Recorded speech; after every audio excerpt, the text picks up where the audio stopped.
As we watch these lower level clouds not produce any rain and these upper level clouds not produce any rain, I started having a conversation with people about the density of cold and warm air. Now, when we see the cirrus blow off from some of these storms pushing in from the west, it lets us know that the upper level winds are a lot faster than some of the air density down here in the Concho Valley, and that's why we're not seeing much rain, but a lot of it push in from the west. Now, right now, temperatures are still holding strong in the 80s here in San Angelo, but everywhere else, still seeing a good mixture of those upper 80s and lower 80s, letting us know we're really holding on to that heat, only dropping a couple of degrees from that maximum high temperature of about 88 degrees across the entire Concho Valley. We can see the cooling of the wind really pushing through, but still holding on to those upper 70s and those lower 80s, even though they're seeing significant rainfall over there near Midland and parts of west of Ozona. Now, we're looking at that dew points and those relative humidity indices, still seeing that it's really very moist and humid out there,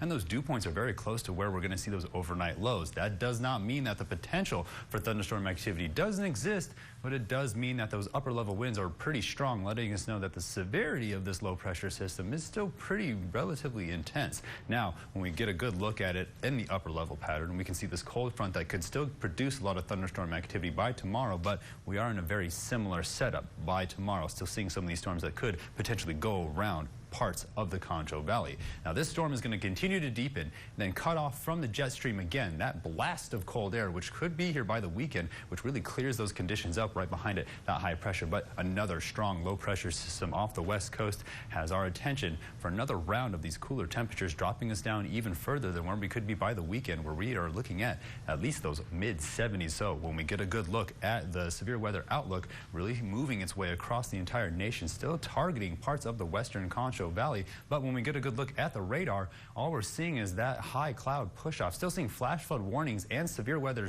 warnings being issued, but outside of our region, because the intensity of these storms are really just too fast. Look how fast these winds are pushing these clouds across our region. If it were any slower, sure, those storms would have more energy to push down into the region, but due to the high level winds and the intensity of the combined flow from that low pressure system and those westerly flows coming up from the Gulf of Baja, well, that's what's causing a lot of this moisture to be pushed out of our region, looking for some cooler air to push up into the atmosphere, or at least finding some least dense air. So as we continue to monitor these storms really pushing through the region, we're only seeing some clouds, but over the next couple hours, even later tonight, we could see some of those storms continue to push through. By tomorrow, we're still dealing with some residual cloud cover, but again, by Wednesday night, we could see another round of thunderstorms, or it could go around because of these upper level winds with still a potential for hail. Now, areas like Abilene did see significant hail, but by the time we start to make our way towards the weekend, we're only going to be dealing with those cooler temperatures, post-frontal-like conditions, maybe a little bit of a stationary boundary, and that humidity is going to return, but in a much cooler state. So tonight we're going to be dropping down to the 70s, still seeing an opportunity for thunderstorm activity